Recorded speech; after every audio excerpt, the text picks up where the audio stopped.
Family welcome to ultimate movie explainer. आज मैं explain करने वाला हूँ द वाटर मॉन्स्टर मूवी को। तो मूवी स्टार्ट होती है और हम एक आदमी और उसके बच्चे को देखते हैं। बच्चे का नाम सुशैंग होता है। दोनों बाप बेटे फिशिंग करने के लिए समंदर में आए होते हैं। तभी सुशैंग को पानी में कुछ हलचल दिखाई देती है, जिसे देखकर दोनों डर जाते हैं। उन्हें लगता है कि शायद कोई मछली होगी। सुशैंग के पिता एक नुकीले हथियार से पानी में वार करते हैं और उन्हें एक मछली मिलती है। पर हैरत वाली बात यह थी कि इस मछली के मुंह के तरफ का हिस्सा गायब था। तभी पानी में और ज़्यादा हलचल होना शुरू हो जाती है, तो उसे देखकर सुशैंग डर जाता है। उस पर उसके पिता कहते हैं कि तुम नाव को मजबूती से पकड़कर लेट जाओ। तभी कोई पानी के अंदर से चीज़ ऊपर आती है और नाव को नीचे से ज़ोर से हिट करती है, जिसकी वजह से सुशैंग के पिता पानी में गिर जाते हैं। सही समय पर सुशैंग पानी में रस्सी फेंककर अपने पिता को नाव पर लेता है। तभी वही चीज़ नाव की रस्सी को पकड़कर नाव को ज़ोर ज़ोर से घुमाने लगती है और फिर से नाव को नीचे से हिट करती है। पर इस बार नाव इतनी ऊपर उछलती है कि दोनों पानी में गिर जाते हैं। सही समय पर के पिता उसे नाव पर चढ़ाते हैं, पर तभी पीछे से एक टेंटेकल आकर उसके पिता के गले से लिपट जाता है और उसे पानी के अंदर ले जाकर उसे मार देता है। पानी के सतह पर खून देखकर सुशैंग काफ़ी रोने लगता है। तभी हम देख पाते हैं कि सुशैंग के पिता के अलावा और भी कई डेड बॉडीज़ होती है जो पानी के सतह के ऊपर तैर रही थी। देखते ही देखते वो डेड बॉडीज़ भी गायब हो जाती है, जिसे देखकर सुशैंग काफ़ी डर जाता है।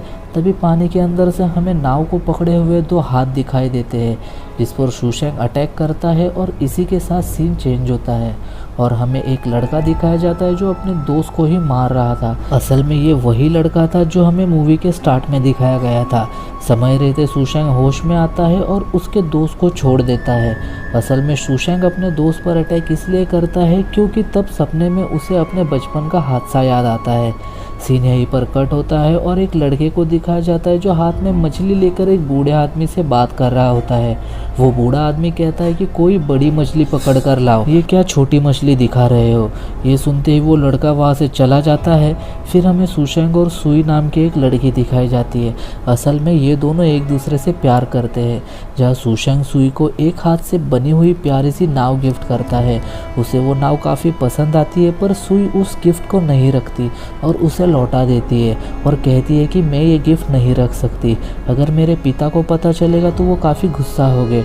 और तभी वह सुई के पिता आ जाते हैं, जिसे देखकर सुशैंग कपड़े के पीछे छुप जाता है। पर सुई के पिता उसे देख लेते हैं और उसे कहते हैं कि आज के बाद कभी भी मेरी बेटी के भी नज़र मत आना। और सुशैंग वहाँ से चले जाता है और एक औरत से बात कर रहा होता है। तभी कहीं से एक लड़का भागते हुए आता है और कहता है कि समुंदर के किनारे किसी की लाश गिरी है। सभी गाँव वाले वहाँ जाकर लाश को कपड़े से ढक देते हैं। लाश को देखकर एक बूढ़ा आदमी कहता है कि ये किसी मछली का काम नहीं है, समंदर में कोई मॉन्स्टर है जिसने ये किया है। कोई उस बूढ़े आदमी पर विश्वास नहीं करता। तभी सुई के पिता वहाँ आकर गांव वालों को डराने के लिए उस बूढ़े आदमी पर गुस्सा होते हैं। ये सुनते ही सुशैंग वहाँ से चले जाता है।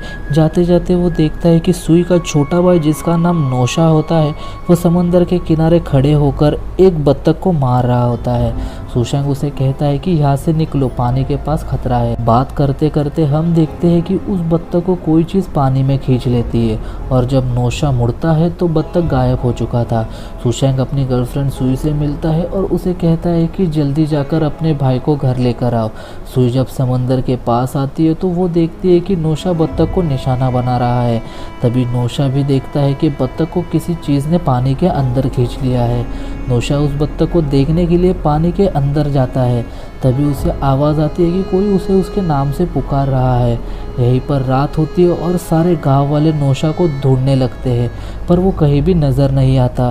तभी नौशा के पिता देखते हैं कि नौशा की लाश समंदर के सतह पर तैर रही है। नौशा के पिता काफ़ी ज़्यादा रोने लगते हैं और सुशैंग के बगल में खड़ी सुई अपने भाई की लाश देखकर बेहोश हो जाती है। नेक्स्ट सीन में हम देखते हैं कि गाँव वाले उस मॉन्स्टर को कंट्रोल करने के लिए रिचुअल कर रहे हैं, मगर तभी वह सुई के पिता आकर तोड़फोड़ करना स्टार्ट करते हैं, जिस पर वो बूढ़ा आदमी गुस्सा होता है और लोगों को सुई के पिता को पकड़ने का आदेश देता है।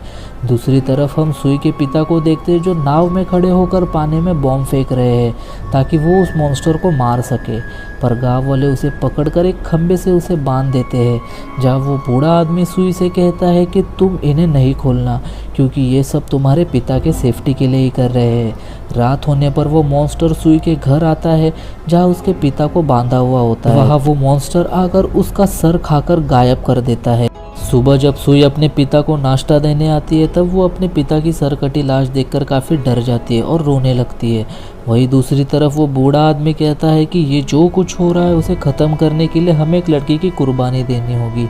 इतने में सुशेंग की गर्लफ्रेंड आती है और कहती है कि मैं कुर्बानी देने के लिए तैयार हूँ। ये सुनते ही सुशेंग उसे मना करता है, पर सुई उसकी बात नहीं मानती। घर आते ही सुशेंग को अपने पिता की बात याद आती है कि बचपन में उसके पिता उसे तीरंदाजी और निशानेबाजी सिखाते थे और एक बक्से के बारे में बताते थे जिसमें अलग अलग टाइप के हथियार बनाने का डिज़ाइन था।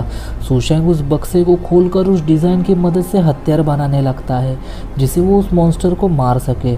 फिर वो अपनी एक टीम बनाता है जिससे वो अपनी गर्लफ्रेंड सुई को बचा सके। वहीं पर सुई को नाव पर सैक्रिफाइस के लिए तैयार किया जा रहा था, जहाँ सुशेंग एक बड़ी नाव लेकर आता है और कहता है कि सुई की कुर्बानी से हमारी जान नहीं छूटेगी, हमें इसका एक साथ मुकाबला करना होगा।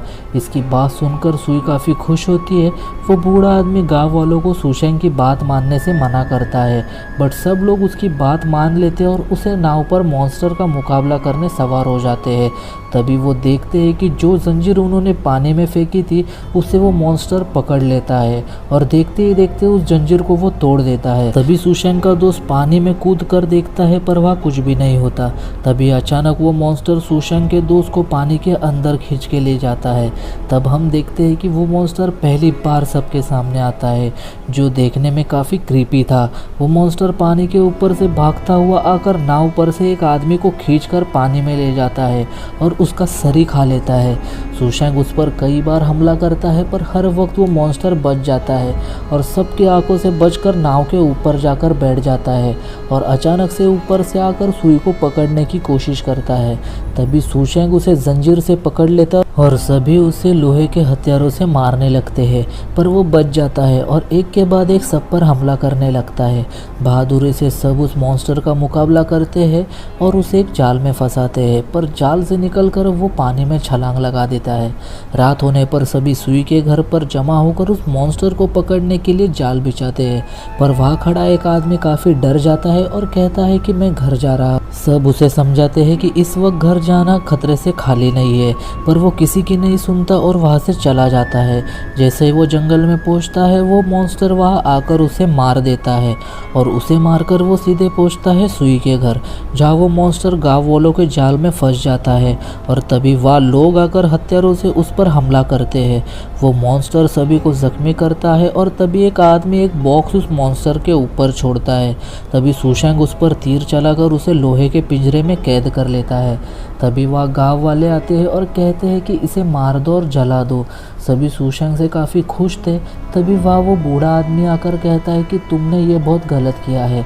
उस मॉन्स्टर के पास जाकर वो बूढ़ा आदमी उससे माफ़ी मांगता है। यहाँ सभी लोग उस मॉन्स्टर को पकड़े जाने का जश्न मना रहे होते हैं। तभी एक आदमी कहता है कि इसे मारने की ज़रूरत नहीं है, ये हमारी कैद में है। सभी लोग एक्साइटमेंट में वाइन काफ़ी ज़्यादा पी लेते हैं और नशे में धुत सब सो जाते हैं। वो बूढ़ा आदमी जो मॉन्स्टर के पास बैठा था, जब वो अपनी आँख खोलता है तो वो देखता है कि मॉन्स्टर पिंजरा तोड़कर भाग गया है। तभी वो मॉन्स्टर आकर उस बूढ़े आदमी को बीच से ही फाड़ देता है और नशे में धुत उन लोगों को भी बुरी तरह मार कर वहाँ से चले जाता है। सुबह होते ही लोग उन डेड बॉडीज़ को देखकर काफ़ी रोते हैं। बस सुशेंग और सुई उस मॉन्स्टर को मारने फिर से समंदर में जाते हैं और इस बार पूरा गांव उनके साथ होता है। कुछ लोग तीर लेकर बड़े नाव में सवार होते हैं, वही सुशेंग एक छोटी नाव में अकेला होता है। तभी वह मॉन्स्टर आ जाता है। लोग उस सुशेंग वाली छोटी नाव को अपनी तरफ खींचने लगते हैं, जिसके पीछे वो मॉन्स्टर भी उस बड़ी नाव पर आ जाता है। लोग उस पर तीरों से हमला करते हैं, पर वो उन लोगों में से काफ़ी लोगों को मार देता है। तभी पीछे से सुशेंग आकर उस मॉन्स्टर पर चाकू से धड़ाधड़ वार करना चालू कर देता है, जिसकी वजह से मॉन्स्टर काफ़ी ज़ख्मी हो जाता है। इतने ज़ख्मी होने के बावजूद वो मॉन्स्टर सुई और सुशेंग दोनों को ज़ख्मी करने लगता है और उसके सारे दोस्तों को एक के बाद एक करके मारने लगता है और फिर वो सुई की तरफ बढ़ता है, तभी सुशांक 2 चाकू लेकर उस पर लगातार वार करता है और उसकी आंखें फोड़ देता है। उसे कुछ दिखाई नहीं देता और सुशांक उस मॉन्स्टर को लेकर पानी में कूद जाता है और बाहर आते वक्त अपने साथ वो उस मॉन्स्टर का सर काट कर लाता है। इस लड़ाई में सुई और सुशांक ही दोनों सर्वाइवल्स बचे थे। वापस आते ही सारे गांव वाले उन दोनों को देखकर काफ़ी खुश होते हैं और यहीं पर ये मूवी एंड होती है। दोस्तों, तो इस मूवी की अगर आपको एक्सप्लेनेशन पसंद आई हो तो वीडियो को लाइक, चैनल को सब्सक्राइब ज़रूर कर देना। हम मिलते हैं नेक्स्ट वीडियो में नई मूवी एक्सप्लेनेशन के साथ। Till then stay safe, thanks for watching, bye.